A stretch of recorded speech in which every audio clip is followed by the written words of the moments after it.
Hello everyone, welcome to by scholar. So last video में हमने chemical equilibria का जो कंसेप्ट है उसके बारे में हम लोग डिस्कस किया था। तो ये जो पार्ट 2 है, पार्ट 2 में हम लोग प्रीवियस ईयर क्वेश्चंस के बारे में डिस्कस करेंगे और उससे जो जुड़े कंसेप्ट्स हैं मैंने ऑलरेडी एक बार बता दिया। फिर से हम लोग एक बार रिकैपिचुलेट कर लेंगे, एक बार रिवाइज हम कर लेंगे। तो बने रहिए इस वीडियो में, हम लोग डिस्कस करते हैं एक एक करके प्रीवियस ईयर के क्वेश्चंस। चलिए शुरू करते हैं। तो ये जो पहला क्वेश्चन पूछा गया था, ये पूछा गया था 2024 में। 2 मार्क्स का क्वेश्चन था। 2 मार्क्स का क्वेश्चन किसके ऊपर था? पीएच के ऊपर था। तो कैसे करेंगे देखते हैं। पहला क्या इन्फॉर्मेशन दे के रखा है वो देखते हैं। आयनिक product of water at 40 degree Celsius इतने दे के रखा है। The pH of water at 40 degree Celsius will be. तो पहला चीज़ हमें ये ध्यान रखना है कि प्योर वाटर के लिए, फॉर प्योर वाटर हम लोग क्या जानते हैं, जो आपका KW है that is the ionic product of water is H3O plus का concentration into OH minus ion का कंसनट्रेशन। ये बेसिकली फॉर प्योर वाटर क्या होता है, आपका जो H3O प्लस का कंसनट्रेशन है that will be equal to OH minus ion concentration. So हम अगर ये पुट करें ये सेम चीज़ तो क्या होगा, H3O plus into H3O plus. अब देखिए तो ये क्या हो गया, whole square is equal to KW।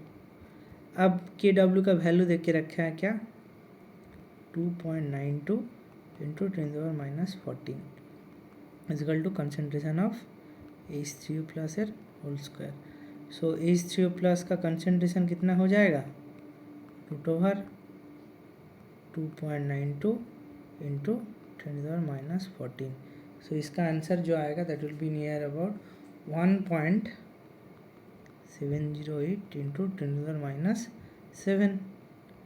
अब हम लोग क्या जानते हैं, pH is equal to minus log of H3O plus का कंसनट्रेशन और minus log of H plus ion concentration, दोनों सेम चीज़ है। तो वैल्यू पुट करेंगे माइनस लॉग ऑफ 1.708 इंटू 10⁻7 हो गया। तो इसका जो आंसर आएगा नियर अबाउट 6.76। क्या पूछा गया है, rounded off to 2 decimal place 6.77 will be the answer. So 40 degree Celsius पे पीएच क्या होगा वाटर का, 6.77, दैट इज़ लेस देन 7। इससे ये आइडिया भी लग सकता है आपको कि टेम्परेचर इंक्रीज होने पे डिपेंडिंग अपॉन आयनिक प्रोडक्ट का वैल्यू देके रखा है जो स्टैंडर्ड है ऑलमोस्ट बिलो 7 होता है जनरली। अब इससे क्या एक्सपेक्टेड सवाल आयनिक इक्विलिब्रियम से आ सकता है कि पीएच तो ऑलरेडी पूछ चुका है। सो नेक्स्ट प्रोबेबिलिटी है 2025 के लिए बफर कंसेप्ट से क्वेश्चन पूछा जा सकता है, क्योंकि बफर एक फेवरेट चीज़ है तो पूछा जाएगा। बफर कंसेप्ट हेंडरसन हेसलबर्ग इक्वेशन से क्वेश्चन पूछा जाएगा। सो ये इसका आंसर हो गया। बहुत ही आसान सा क्वेश्चन है, पॉज करके नोट डाउन कर लीजिए और एक बार कंसेप्ट को भी रिवाइज कर लीजिए। ये जो कंसेप्ट लिया मैं आपको दिखा देता हूँ। ये जो पार्ट है यहाँ से मैंने लिया, that is in pure water concentration of H3O plus is equal to OH minus ion concentration, और ये जो dissociation constant of water that is KW, ionic product of water जिसको बोला जाता है that is KW is equal to concentration of H3O plus into concentration of OH minus. So ये question हो गया आपका 2024 का। नेक्स्ट क्या पूछा गया देखते हैं। ये पूछा गया था आपको 2023 में 1 मार्क्स के लिए। क्या पढ़ते हैं हम, depression of freezing point of water in kelvin for 0.1 molar solution of NaCl and Na2SO4 are delta T1 and delta T2 respectively. Assuming the solution to be ideal, the ratio of delta T1 divided by delta T2 is। तो पहला चीज़ देखिए, NaCl and Na2SO4 are electrolyte है। अब आपके दिमाग में क्या hit होना चाहिए कि वेंट ऑफ फैक्टर जो आई के बारे में हमने कॉन्सेप्ट पढ़ा था वो इलेक्ट्रोलाइट के लिए था। ये हो गया आपका एबनॉर्मल कॉलिगेटिव प्रॉपर्टी में आता है ये सारी चीज़ें। तो पहला चीज़ ये दे के रखेगा कि नॉन इलेक्ट्रोलाइट है कि इलेक्ट्रोलाइट है। तो यहाँ पे NaCl and Na2SO4 दे के रखा है। तो अब अगर आप आई को डिटरमाइन करेंगे, आई को कैलकुलेट करेंगे फॉर NaCl, क्या होगा, that is number of particle after dissociation. NaCl कैसे डिसोसिएट होगा, Na प्लस Cl माइनस में, सो 2, और उससे पहले एक पार्टिकल था before dissociation, that is 2, so I of NaCl will be 2। Na2SO4 के लिए आई कितना होगा, that will B 2Na plus SO4 2 minus. इसके लिए आई कितना होगा Na2SO4 के लिए after dissociation, that is 2 + 1 3 divided by 1 before dissociation, तो I will be for Na2SO4 will be 3। अब क्या पूछा गया है, डिप्रेशन ऑफ फ्रीजिंग पॉइंट। सो जो डिप्रेशन ऑफ फ्रीजिंग पॉइंट है, इसका फॉर्मूला क्या था, आप थोड़ा रिमेंबर कीजिए, delta TF is equal to KF into M।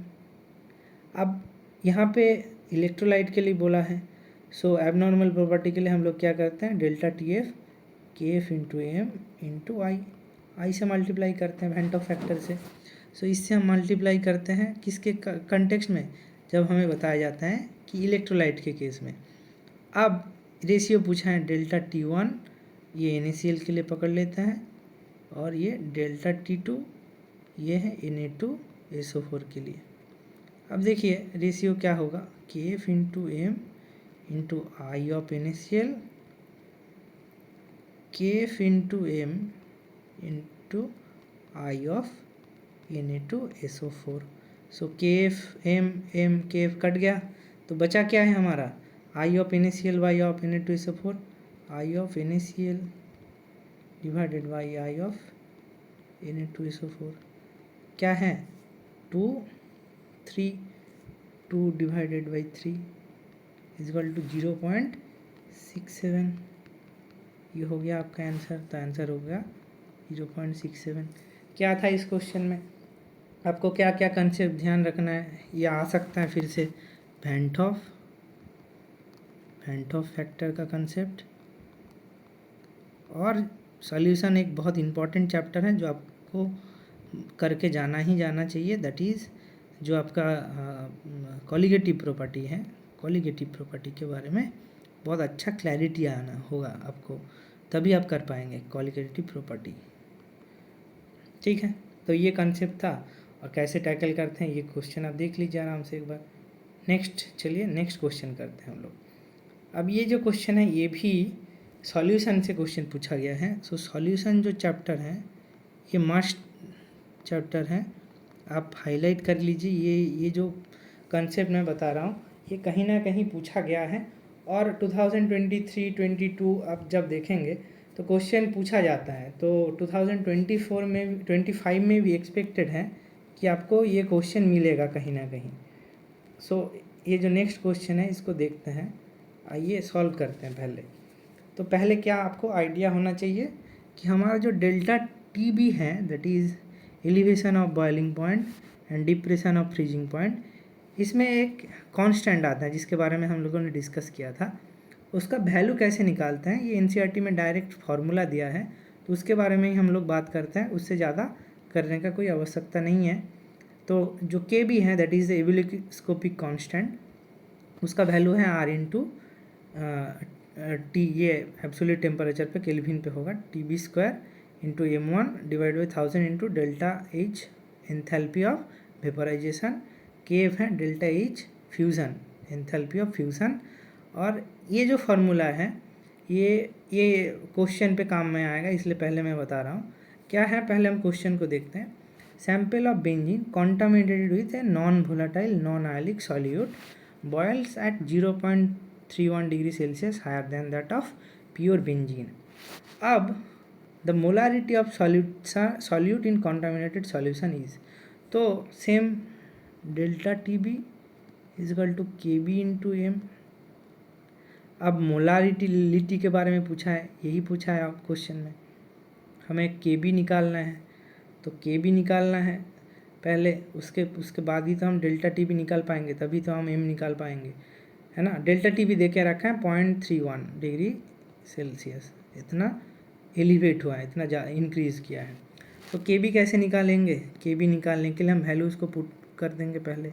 KB is equal to R is 8.314 into जो नॉर्मल बॉइलिंग पॉइंट है 80.1, तो जो आपका टी बॉइलिंग होगा for this benzene will be 80.1 plus 273 kelvin, ठीक है, 273 केल्विन। अब देखिए ये सेम चीज़ को हम एज इट इज़ लिख देते हैं 80.1 प्लस, अब कर भी सकते हैं स्क्वायर इंटू क्या बताएं मॉलिक्यूलर वेट ऑफ बेंजीन, ये रहा molecular weight of benzene that is molar mass और मॉलिक्यूलर वेट 78.11 डिवाइडेड बाय क्या करना है हमें 1000 into vaporisation, enthalpy of vaporisation बता के रखा है 30.76 किलो जूल। अब इसको हम जूल में कन्वर्ट कर देंगे दैट इज़ और 1000 से मल्टीप्लाई कर देंगे, जूल मोल इन्वर्स ये हो गया आपका यूनिट। अब के बी का यूनिट कैसे निकाल पाएंगे, देखिए 8.314 है जूल केल्विन इन्वर्स मोल इन्वर्स, ठीक है, ये जूल ऑमिट हो गया। अब ये जो है ये केल्विन स्क्वायर है, तो ये एक केल्विन और ये एक केल्विन मर गया, और ये 78.11 ग्राम मोल इन्वर्स, तो ये जो मोल इन्वर्स है ये मोल इन्वर्स चला गया। सो बचा क्या है, जो के बी का यूनिट होगा that will B kelvin gram mole inverse, ये होगा के बी का यूनिट। अब इसको आप जब कैलकुलेट करेंगे आपका आंसर आएगा 2.63 के आसपास। अब नेक्स्ट स्टेप क्या है, नेक्स्ट स्टेप है ये वैल्यू पुट करना। So M is equal to delta T B by K B, है ना, डेल्टा टी बी है आपका 0.31 और के बी इज़ 2.63, तो ये जो करेंगे तो आपका आंसर आएगा 0.12। सो आप के का जो यूनिट है कभी कभी ये डायरेक्टली पूछा जाता है केल्विन ग्राम पर मोल लीटर इन्वर्स और डिग्री सेल्सियस ग्राम मोल इन्वर्स, और KG KG kelvin KG mole inverse depending upon that ये पूछा जाता है, ग्राम केजी यूनिट हिसाब से चेंज कर सकते हैं आप केजी मोल इन्वर्स। तो यहाँ पे जैसे हमने क्या कर लिया ग्राम पर मोल था तो ग्राम पर मोल के हिसाब से हमने निकाला, तो इसका आंसर होगा 0.12। तो पहले सेम चीज़ आपको ये फॉर्मूला या अच्छे से आना पड़ेगा और वैल्यूज़ पुट करके कैलकुलेट करना पड़ेगा। नेक्स्ट क्वेश्चन पूछा गया था किसके बारे में, फ्रीजिंग पॉइंट। यहाँ पे देखिए the freezing point of 80 gram of acetic acid, same क्या लिखे delta T F is equal to K F into M. अब यहाँ पे बताया गया है कि द फ्रीजिंग पॉइंट कांस्टेंट मतलब के एफ का वैल्यू है 3.9 केल्विन के जी मोल इन्वर्स। सो केल्विन के जी मोल इन्वर्स जो यूनिट होगा आपका जो उसके बाद है बताया गया है लोअर्ड बाई 7.8, तो delta T F is 7.8 kelvin, ठीक है, 3.9 into W2 into 1000 by M2 into W1। अब पूछा क्या गया है, देखिए यह पूछा गया molar mass of compound with acetic acid के साथ आपने एक कंपाउंड मिक्स किया जो 20 ग्राम का है, उसका मोलर मास पूछा गया है। तो देखिए इन्फॉर्मेशन क्या क्या रखा गया है, इन्फॉर्मेशन W28 जो आपका 20 ग्राम ऑफ क्या है सॉल्यूट प्लस सॉल्वेंट, तो ये जो कंपाउंड है 20 ग्राम है, सो W2 विल बी 20, तो W2 20 ग्राम है। आपका जो M2 है ये निकालने के लिए बोला गया है, W1 ऑफ एसिटिक एसिड है 80 ग्राम, सो 3.9 into W2 that is 20 into 1000 divided by 80 into ये रहा M2, तो M2 का हम इधर लेके आ जाएंगे, M2 is equal to 3.9 into 20 into 1000 divided by 7.8 into 80, तो उसको करेंगे तो आंसर आएगा आपका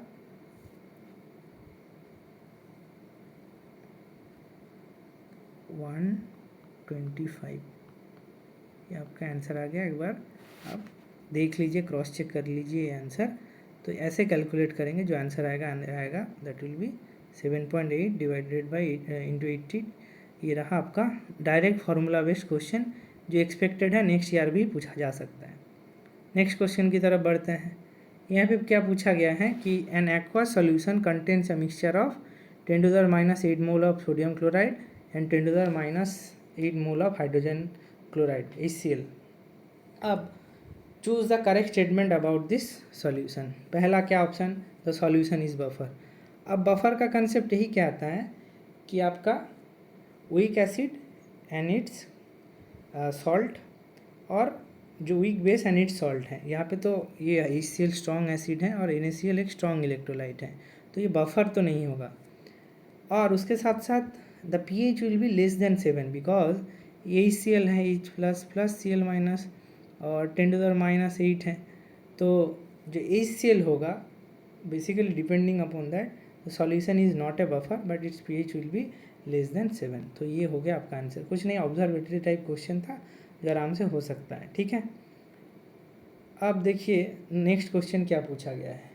नेक्स्ट क्वेश्चन पूछा गया है बफर एंडरसन हेसलबेक इक्वेशन से। ये क्वेश्चन है जो आपको आराम से एक 2 मार्क्स क्वेश्चन दे के जाएगा। देखिए क्या करना है। यहाँ पे पहला चीज़ पूछा है कि the pH of 1 litre of buffer solution containing 0.2 mole of acetic acid and sodium acid. जैसे ये एक बफर का क्वेश्चन है, तो K of acetic acid is P into 10⁻⁵ where the numerical value of P, मतलब बेसिकली K निकालना पड़ेगा आपको, है ना। कैसे, pH is equal to PK plus log of concentration of salt by acid और सॉल्ट बाय बेस, ठीक है।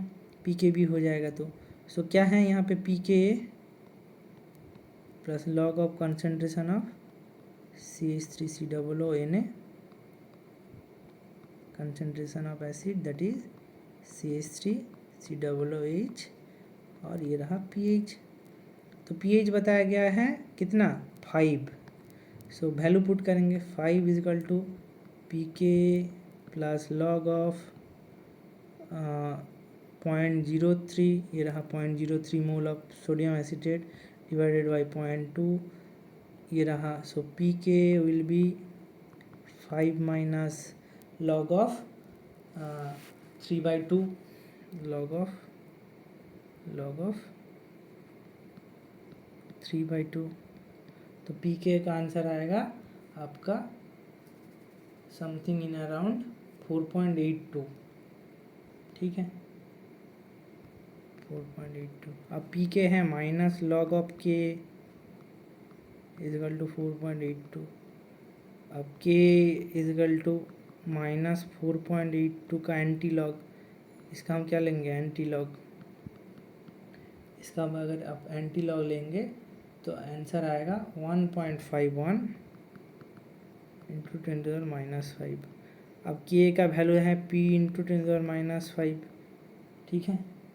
सो P का वैल्यू होगा इसका इजकल टू 1.51 इंटू 10⁻⁵, सो -5 में P का वैल्यू होगा 1.51। क्या किया मैंने पहले PK का वैल्यू निकाला और PK का वैल्यू निकाल के बाद उसका एंटी लॉग लिया, सो K का वैल्यू निकल लिया। So 1.51 will be the answer, 1.51 will be the answer. So हमने सिंपली एंडरसन हेसलबेक इक्वेशन लगाया जो सबको पता होता है जनरली, नया कुछ नहीं है। थोड़ा आराम से कैलकुलेट कीजिए तो आंसर आपका ज़रूर से ज़रूर आ जाएगा, कुछ करना भी नहीं है यहाँ पे, ठीक है। नेक्स्ट क्वेश्चन की तरफ बढ़ते हैं। क्या पूछा गया है, अब सॉल्युबिलिटी प्रोडक्ट के ऊपर क्वेश्चन है। ये क्वेश्चन 2018 में पूछा गया था, ये क्वेश्चन 2018 में पूछा गया था, तो प्रोबेबिलिटी है कि क्वेश्चन फिर से पूछ लिया जाएगा 2025 में। तो ये कंसेप्ट इसलिए मैं बता रहा हूँ, ये इंपॉर्टेंट है सॉल्युबिलिटी प्रोडक्ट के ऊपर। तो MgOH2 मैग्नीशियम हाइड्रोक्साइड, तो डिसोसिएट जब होता है Mg2 प्लस 2OH माइनस पे। अब सॉल्युबिलिटी जो प्रोडक्ट है कैसे लिखते हैं देखते हैं। KSP द सॉल्युबिलिटी इज इतना दे के रखा है, तो आपका the value of S the solubility in water, तो सॉल्युबिलिटी इन वाटर कैसे लिखते हैं। So KSP is S into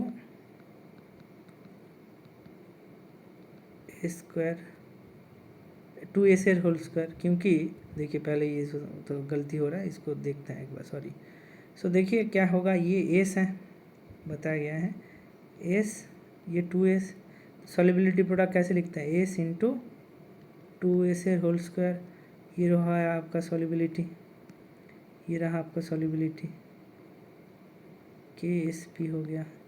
so 4s³ is the solubility in water, solubility product is 4s³, इसका वैल्यू है 4s³ इजकल टू 5.6 इंटू 10⁻11, यही है आपका KSP, यही तो निकाले हम। तो s³ is equal to 5.6 divided by 10⁻11 divided by 4, तो s इजकल टू, s का जो वैल्यू आएगा दैट विल बी 0.02, तो ये करेंगे तो आएगा 1.4 इंटू 10⁻11, तो s इजकल टू 1/3, तो s का वैल्यू जो होगा दैट विल बी, s का जो वैल्यू होगा that will be 0.00024 mole litre inverse, mole litre inverse. अब solubility in water will be, अब यहाँ पे क्या पूछा गया है, given a molecular weight of MgOH whole two is, so क्या करना पड़ेगा, ग्राम पर लीटर में हमें निकालना पड़ेगा, है ना। यहाँ पे देखिए सॉल्युबिलिटी 1 ग्राम पर लीटर में निकालना पड़ेगा। सो ग्राम पर मोल जो आपका मॉलिकुलर वेट है उससे हम मल्टीप्लाई कर देंगे तो ग्राम पर लीटर में हमारा वैल्यू आ जाएगा। सो सॉल्युबिलिटी, तो हम क्या लिखेंगे, solubility in water will be is equal to 0.0024 into 58.3, ये हो जाएगा आपका आंसर 0.0139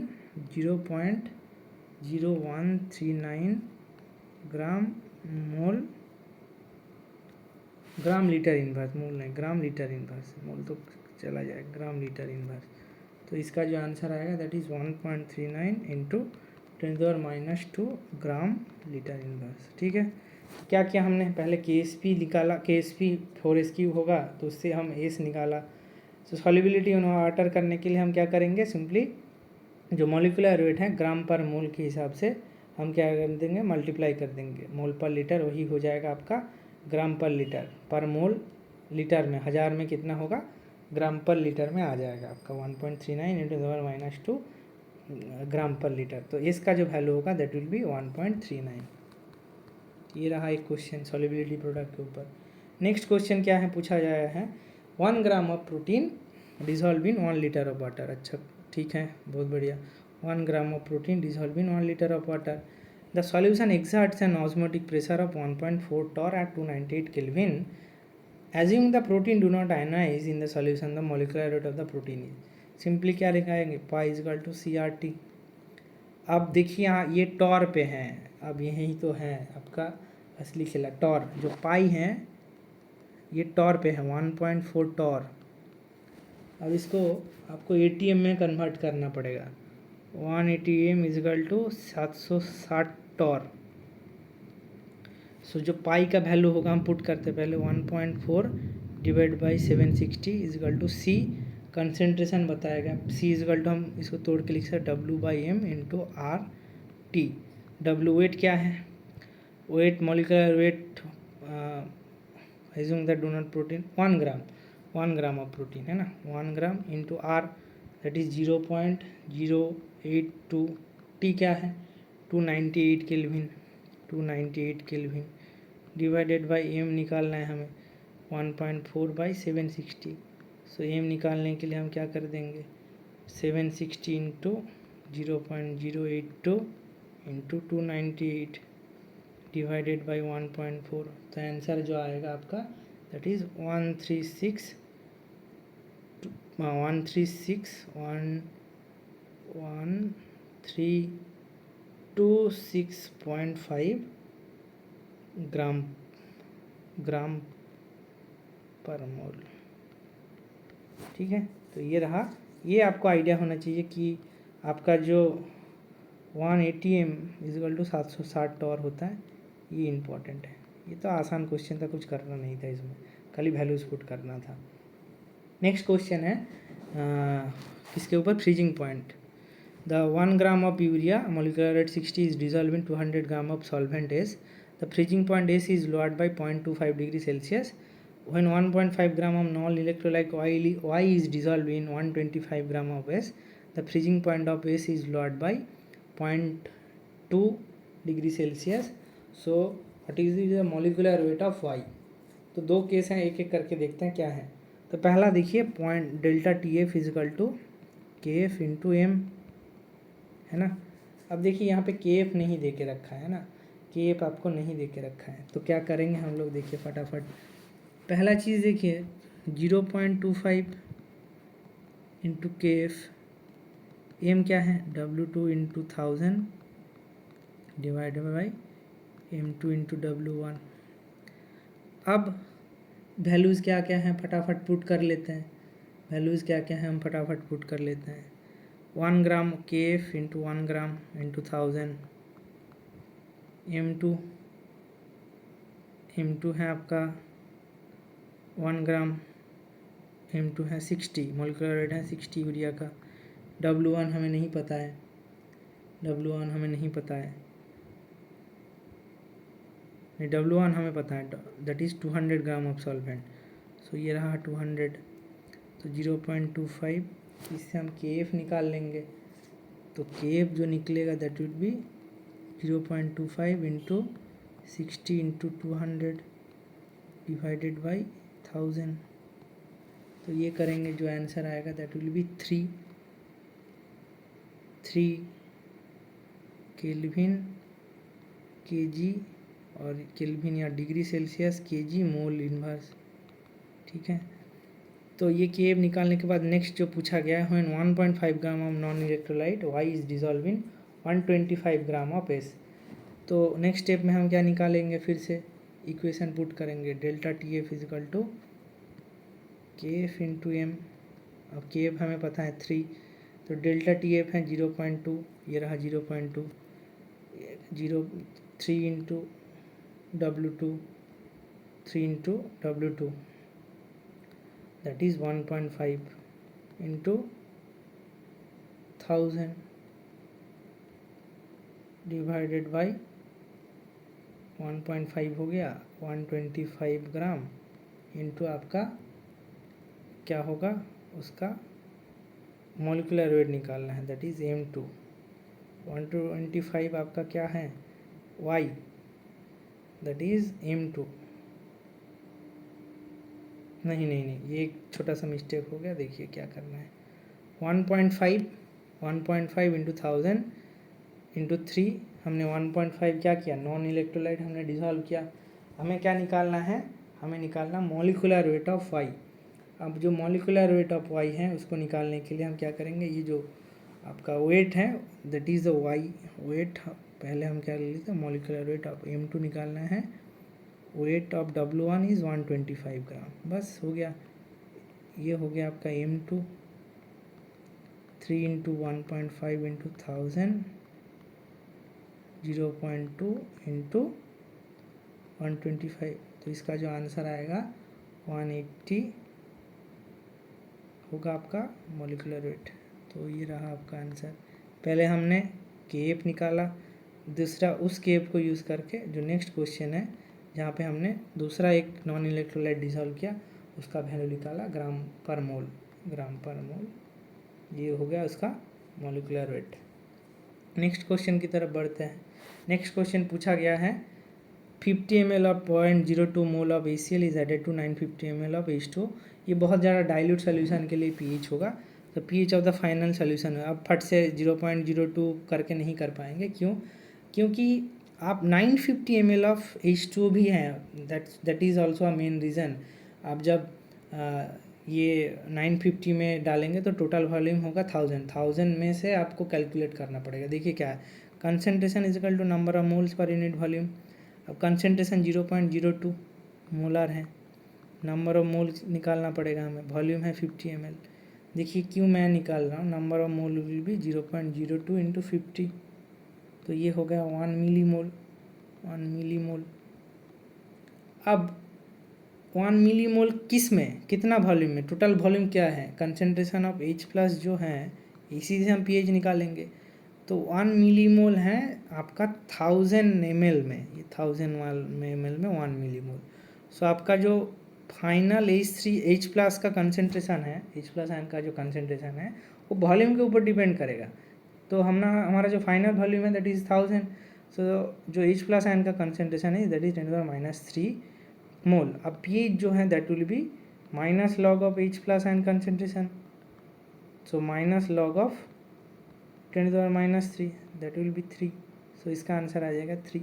सो ये भी एक कॉन्सेप्ट है जो 2015 में पूछा गया है। कभी कभी क्वेश्चन रिपीट कर दे तो इस तरह का क्वेश्चन आएगा। तो इस वीडियो में हमने बहुत सारे क्वेश्चन सॉल्व किया। मैक्सिमम क्वेश्चन जो था वो सॉल्यूशन चैप्टर से था। तो सॉल्यूशन जो चैप्टर है, चैप्टर का नाम तो केमिकल इक्विलिब्रियम है, पर जो सॉल्यूशन चैप्टर है, फिर से मैं बता रहा हूँ, बहुत ज़्यादा इंपॉर्टेंट है। और एक पॉइंट, जैसे आपने देखा ये जो क्वेश्चन था, ये क्वेश्चन में करने के लिए थोड़ा बहुत टाइम कंज्यूमिंग था, क्योंकि आपको पहले कंसेप्ट पता होना चाहिए। इस तरह का जो क्वेश्चन है मैं रिकमेंड करूँगा पहले आप बायोलॉजी सेक्शन कर लीजिए, और बचा जो छोटा 1 मार्क्स का जो क्वेश्चन था, छोटा मोटा क्वेश्चन था, वो कर लीजिए। उसके बाद इस तरह का क्वेश्चन के ऊपर टाइम स्पेंड कीजिए, क्योंकि नेगेटिव मार्किंग करने का कोई फ़ायदा नहीं है। तो ये वीडियो में यहाँ तक ही था। Thank you for watching this video. Next video में हम जो इलेक्ट्रोकेमिस्ट्री है उसके बारे में बात करेंगे, और इससे रिलेटेड प्रैक्टिस सेट के बारे में भी हम लोग बात करेंगे, ठीक है। तो और एक छोटा सा चीज़ मैं यहाँ पे बताना चाहूँगा। यहाँ पे जैसे मैंने जो आपका निकाला था ये जदीज़ जो KB का जो यूनिट था, ये जनरली kg में ही होता है। तो kg में केल्विन, kg मोल इनवर्स ऐसे होता है। तो अगर थोड़ा बहुत यहाँ पे देखेंगे, यहाँ पे पूछा गया था जनरली केल्विन निकाला हमने, पर ग्राम पर मोल के हिसाब से दिया है। तो डिपेंडिंग अपॉन दैट अगर आप kg में निकालेंगे तो ये फार्मूला को ये भी आप ऐसे कर सकते हैं, RTB² × M1 1000 ना लिख के हम ΔH वेपोराइजेशन लिख देते हैं जनरली। तो ये छोटा मोटा एक करेक्शन जैसा है, थोड़ा काइंडली इसको नोट डाउन कर लीजिएगा आप लोग। और ये भी इम्पॉर्टेंट है, डायरेक्ट एच वेपोराइजेशन से आप डाल सकते हैं। तो इसका जो यूनिट हो जाएगा दैट इज़ केल्विन ग्राम पर मोल इन्वर्स, ग्राम पर मोल मतलब ग्राम मोल इन्वर्स ग्राम पर मोल, केल्विन डिग्री सेल्सियस, ये दोनों यूनिट जनरली होता है, उसमें चेंज को रिप्रेजेंट किया जाता है। तो अगर ये डिग्री सेल्सियस में होता है तो आपको इसको चेंज नहीं करना है। जैसे मोस्ट ऑफ द केसेस में यहाँ पे केल्विन था, अगर ये डिग्री सेल्सियस भी होता तब भी आपको चेंज नहीं करना पड़ता केल्विन में, ये 7.8 ही रहता। ये चेंज के बारे में हम लोग बता रहे हैं। जैसे हमने यहाँ पे इस फार्मूला में TB के बारे में, जैसे नॉर्मल जो आपका बॉइलिंग पॉइंट था दैट इज़ 80.1 डिग्री सेल्सियस, इसको आपको केल्विन में करना है, 273 से ऐड करना है, तभी आप कर पाएंगे, वैल्यू में पुट कर पाएंगे। तो ये एक छोटा मोटा करेक्शन था, करेक्शन जैसा नहीं था, मतलब एडिशन था। आप काइंडली इसको नोट डाउन कर लीजिए। इसका जो यूनिट होगा ये होगा केल्विन kg मोल इनवर्स, ये इंपॉर्टेंट था। और वाटर के लिए वैल्यूज़ जनरली दे के रखता है, एसिटिक एसिड के लिए भी वैल्यूज़ दे के रखता है। तो मोर और लेस 0.5 वाटर के लिए होता है। तो ये कुछ पॉइंट जो मिसिंग था मैंने ऐड कर दिया है। तब तक के लिए thank you for watching this video. Next video में हम लोग मिलते हैं।